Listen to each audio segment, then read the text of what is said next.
Hello మా bros, welcome back to Vamsi talks. Cricket and kabaddi updates తెలుసుకోవాలంటే please channel ఇప్పుడే subscribe చేసుకోండి అండ్ ఒక లైక్ చేయండి మావా. ఇంకా మన డైరెక్ట్గా వీడియోలోకి వెళ్తే సక్సెస్ఫుల్లీ తెలుగు టైటన్ హ్యాట్రిక్ ఓటములతో ముందుకెళ్తుంది.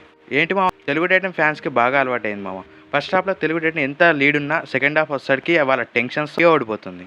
అసలు Telugu Titan defence and riding second హాఫ్లో అయితే చాలా వరస్ట్ అని చెప్పొచ్చు. మెయిన్గా ఈరోజు భరతుడు అయితే అస్సలు ఫామ్లోనే కనిపించలేదు. ప్రతి రైడ్లో అవుట్ అవుతూనే ఉన్నాడు. సో అతను ఫైనల్గా సబ్స్టిట్యూట్ చేసి బెంచ్లో కూర్చోబెట్టింది. ఇంకా క్లారిటీగా మాట్లాడుకుంటే ఫస్ట్ హాఫ్లో తెలుగు టైటన్ 14 పాయింట్స్ అయితే ఢిల్లీ 9 పాయింట్స్ చాలా కంఫర్టబుల్ లీడ్గా ఆ 5 పాయింట్స్ని కాపాడుకుంటూ సెకండ్ హాఫ్లో ఆడితే ఈ మ్యాచ్ ఈజీగా గెలవచ్చు. కానీ సెకండ్ హాఫ్ వచ్చేసరికి మెయిన్గా ఈ మ్యాచ్లో దబంగ్ ఢిల్లీ రైడర్స్ అయిన అజింక్య పవర్ అండ్ అశ్రు మాలిక్ ఇద్దరు హాఫ్ కలర్లో కనిపించారు. సో దీన్ని గమనించి తెలుగు టైటన్ మంచి డిఫెన్స్ చేసి నీరజ్ నార్వల్ కూడా అవుట్ చేసి మ్యాచ్ వన్ సైడ్ చేయొచ్చు తెలుగు టైటన్. కానీ తెలుగు టైటన్ ప్రతిసారి ఈ తప్పులే చేస్తుంది. వాళ్ళ టీంకి థర్డ్ రైడర్ అయిన నీరజ్ ని అసలు ఆపలేకపోయింది తెలుగు టైటన్ డిఫెన్స్. అశ్రు మాలిక్ అయితే ఒక్క పాయింట్ కూడా ఇవ్వాలి అండ్ అజింక్య పవర్ కూడా చాలా డిసప్పాయింటెడ్ కనిపించాడు. కానీ నీరజ్ ని మాత్రం ఆపలేకపోయింది తెలుగు టైటన్ డిఫెన్స్. అక్కడే ఓడిపోయింది. సెకండ్ హాఫ్ లో సూపర్ రైడ్ తో స్టార్ట్ చేసి నీరజ్ నార్వల్ అక్కడ నుంచి మ్యాచ్ ఇంకా తెలుగు టైటన్ సైడే రాలేదు మామ.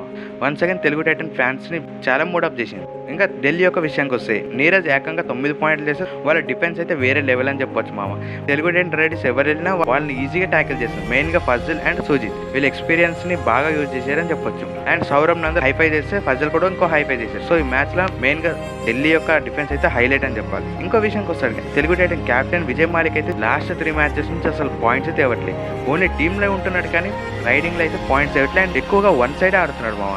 ఇది చాలా పెద్ద ప్రాబ్లం అవుతుంది తెలుగు టైటన్ టీమ్ కి. కార్నర్ టు కార్నర్ మూవ్ అవ్వట్లేదు అండ్ రన్నింగ్ హ్యాండ్ టచ్ అయితే అస్సలు కనిపించట్లేదు తెలుగు టైటన్ రైడింగ్ నుంచి. తెలుగు టైటన్ రైడింగ్ లో మెయిన్ పొరపాటు ఏం చేస్తున్నారంటే ప్రతిసారి వాళ్ళు ఒకటే సైడ్ నుంచి ఆడుతున్నారు. సో ఇది అర్థం చేసుకుని ఆపోజిట్ టీమ్స్ బాగా ట్యాకిల్ చేస్తున్నారని చెప్పొచ్చు ప్రతి ఒక్క రైడర్. ఈజీగా గెలిచే మ్యాచ్ ని మళ్ళీ ఒకసారి తెలుగు టైటన్ సక్సెస్ఫుల్లీ పోగొట్టుకుంది మామ. సో ఇక్కడ నుంచి కంబ్యాక్ చేయడం అంటే తెలుగు టైటన్ పెద్ద సవాలే అని చెప్పొచ్చు.